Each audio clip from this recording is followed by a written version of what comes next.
Chers amis, je suis toujours ému d'entendre cette première lecture qui nous parle de cette toute première communauté. Les frères étaient assidus à l'enseignement des apôtres, à la communion fraternelle, à la fraction du pain, aux prières. L'occasion peut-être d'une méditation particulière pour nous, parce que si la première communauté, celle de Jérusalem, se comporte ainsi, c'est qu'elle nous est donnée en exemple. J'aurai le plaisir d'y revenir avec vous dans les vidéos qui viennent au long de cette semaine. Nous célébrons aujourd'hui un double anniversaire. Celui de l'institution, non pas de l'institution, mais celui de la première Eucharistie vécue en Église, et bien sûr celui du dimanche de la Miséricorde. Première Eucharistie célébrée par Saint Pierre. Bien sûr, je m'avance, ce n'est pas mentionné explicitement dans l'Évangile, mais il me plaît à croire que c'est précisément ce deuxième dimanche que Saint Pierre, pour la première fois, a célébré l'Eucharistie.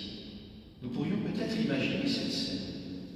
Voici que les 10 jours de la résurrection sont enfermés dans le cénacle, transis de peur, désespérés par la mort ignoble de leur maître. Alors qu'ils venaient sans doute de recevoir le témoignage des disciples d'Emmaüs, voici qu'ils rencontrent le Christ ressuscité.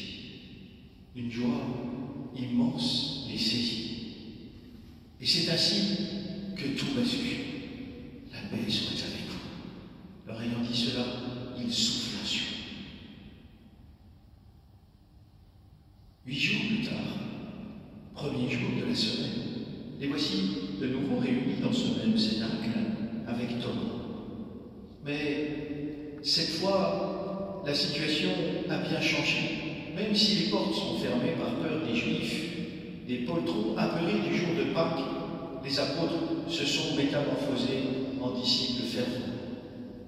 Obéissant au précepte du Seigneur, vous ferez ceci en mémoire de moi. À la suite de cette première Eucharistie du jour de la résurrection célébrée avec les disciples d'Emmaüs, voici que Pierre, qui après avoir rappelé les paroles de son maître, non sans les avoir commentées, bénit le pain, le rompt et prononce pour la première fois les paroles de la consécration.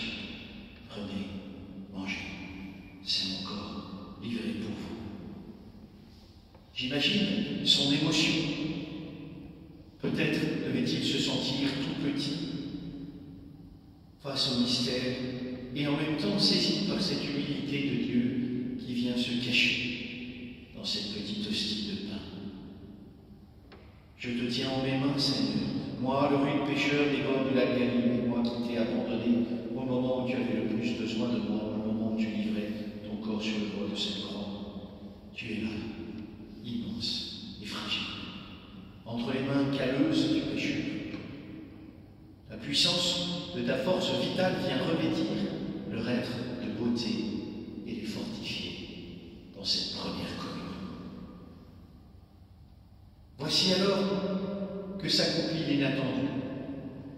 L'homme est là, au milieu d'eux. La paix soit avec vous, leur dit-il de nouveau. N'ayez pas peur. Ce sont les paroles qu'il murmure aujourd'hui à mon cœur, assoiffé de le recevoir. Même si tu ne peux que communier de désir, je suis là, te dit aujourd'hui le Seigneur. Je suis avec toi, comme j'étais avec eux. Je serai toujours avec toi.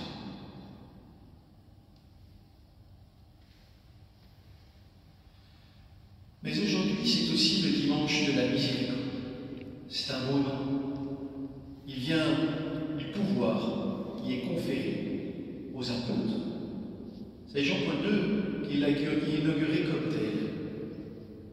La paix de Dieu procède de l'abolition de toutes les peurs qui sont en nous, par son passage par la mort, par la manifestation de la toute-puissance de l'amour qui triomphe de tout. C'est son regard miséricordieux et son pardon qui nous libèrent du poids de notre péché, de notre misère humaine, de notre violence qui génère cette peur. N'ayez pas peur. Il a vaincu le monde. Il a vaincu notre propre peur.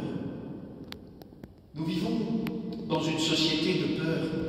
Peur de l'insécurité, de la maladie, des virus, de la crise économique, peur du chômage et des puissances d'argent, peur du décalage grandissant entre pays riches et pauvres, peur de la chute démographique, de l'immigration, de l'individualisme et du corporatisme, modernité et les uns à se crisper de la doctrine et les autres à composer avec leur monde au point de perdre parfois leur identité.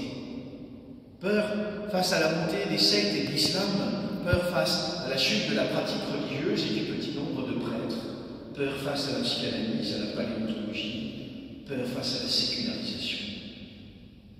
Mais le Christ vient abolir ces peurs par la puissance de son amour présent en nos cœurs, la puissance de sa miséricorde.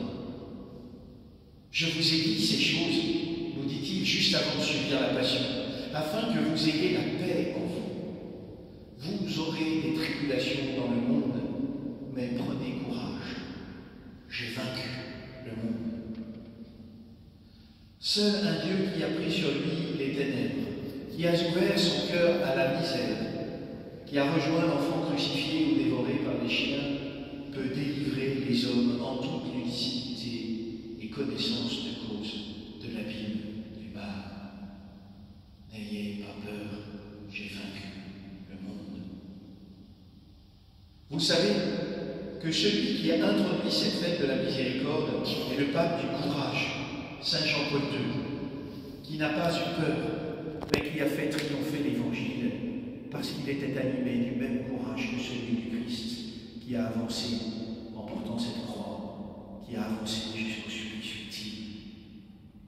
Par le seul pouvoir de la vérité et de l'amour, voici qu'il a affronté la crise du marxisme, voici qu'il a pris la défense de la vie, voici qu'il a vaincu par le triomphe de sa parole le relativisme moral qui ronge notre monde. Voici qu'il a pris la défense des plus faibles en Amérique latine, qu'il a triomphé de la théologie de la libération.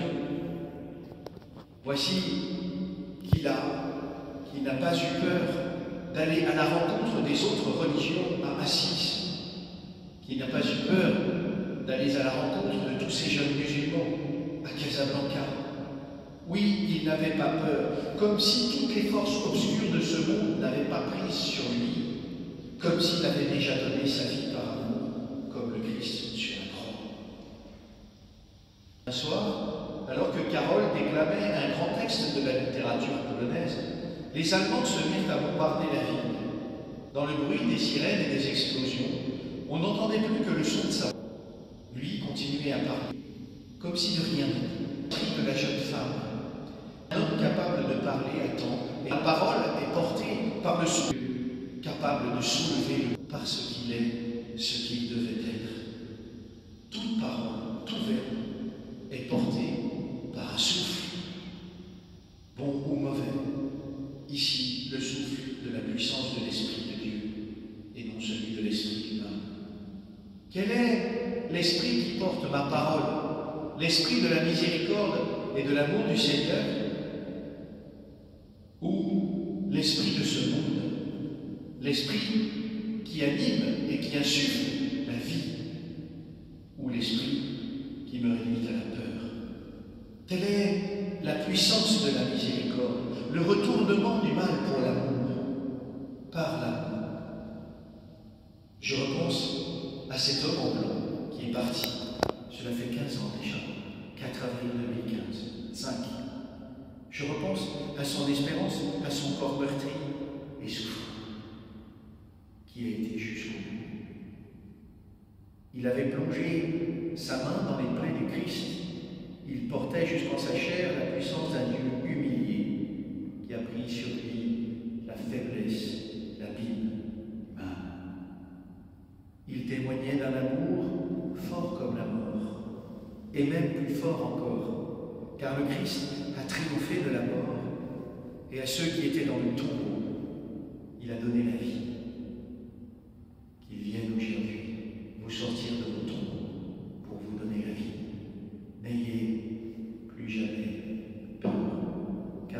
du Seigneur, il